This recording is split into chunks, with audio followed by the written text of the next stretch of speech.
আমি এখন একটি লাক্সারিয়াস বিমানে রয়েছি, ধরতে পারেন আমি এখন বিমানের বারান্দায়, যেটা গ্লাস দিয়ে আবদ্ধ করা। দেখতে পাবেন বাইরের সুন্দর প্রকৃতি, দেখতে পাবেন বিমানের দুটি পাখা। 150 টাকায় আপনিও চাইলে এই বিমানটা ভিজিট করতে পারবেন। লোকেশন আমি ভিডিও শেষে বলতেছি। গাইস, এখন আমি নিজে বসে বিমান চালাবো, যেটা দেখে আপনারাও আরো অবাক হবেন। শুধু আমি নয়, কিন্তু চাইলে আপনারাও বসে চালাতে পারবেন, তার জন্য প্রয়োজন টিকিট। ওকে, আমি উঠতেছি, জীবনের ফার্স্ট টাইম বিমান ড্রাইভিং এ যাইতেছি, আল্লাহ জানে কি হয়। এক্সপ্রেশনটা আমার খুব, মানে আমি খুবই খুশি, আমার খুব ভালো লাগতেছে। একটা ছবি উঠে দিন আমাদের। হ্যাঁ, একটা ছবি উঠে দিন আমাদের। আচ্ছা, যাই হোক, বিমানে এসেও ছবি তোলার অফার পেয়ে গেলাম। আমি যেখানে বসে বিমান চালাই, ফার্স্ট টাইম এখানে আসলাম, ঠিক আছে? তো আপনারা একটু বিমান চালা, আমি একটু দেখে। হ্যাঁ, ওইখানে থাকো। এই বিমানটা কিন্তু একেবারে অরিজিনাল জেনুইন বিমান, কেউ আবার বুঝবেন দেখেন, এখানে সব কিছু আছে, এগুলো দেখাও। মানে একটা বিমানে যা যা থাকার কথা সব কিছু আছে কিন্তু এখানে। ভাবতেছি বিমানটা চালিয়ে শ্বশুর বাড়িতে যাবো বউ আনতে। এ বউ, তুমি কিন্তু রেডি থাইকো, বুঝছো?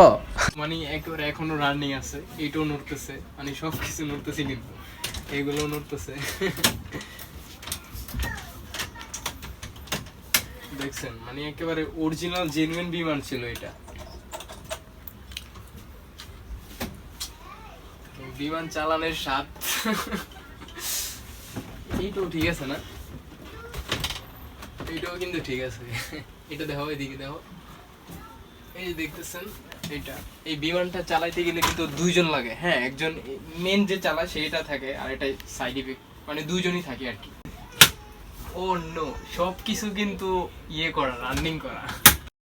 এই যে এটা হচ্ছে কি, আমি এখন দেখতেছি মানে কি কি চলে, বুঝছেন? বিমানটা স্টার্ট দিমুন, তো স্টার্ট দেওয়ার লাগে দেখতেছি, মানে সবকিছু ওপেন করতেছি, অন করতেছি। বন্ধু, তুমি কি বসবা? আমার ক্যামেরাম্যানের একটু চালাইতে দিই, আমি অনেকক্ষণ চালাইলাম। বিমান কিন্তু এখন সদরঘাট আছে, ঠিক আছে? এখন সদরঘাট থেকে চালায় ডাইরেক্ট ভোলাই নিয়ে যাবো। যা, তুই যা। হ্যাঁ, আমার বন্ধু, তুমি কি বলা নিতে পারো? আনেও বলা যাবো কি, যাই বিদেশ। বিদেশ যাইবা?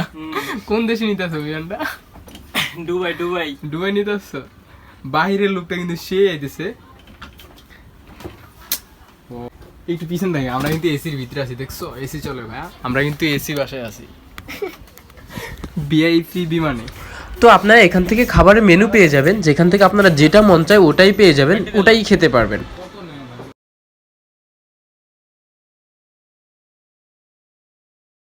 তা আমি একটা মেনু সিলেক্ট করলাম, বাট ওটা তাদের কাছে ছিল না।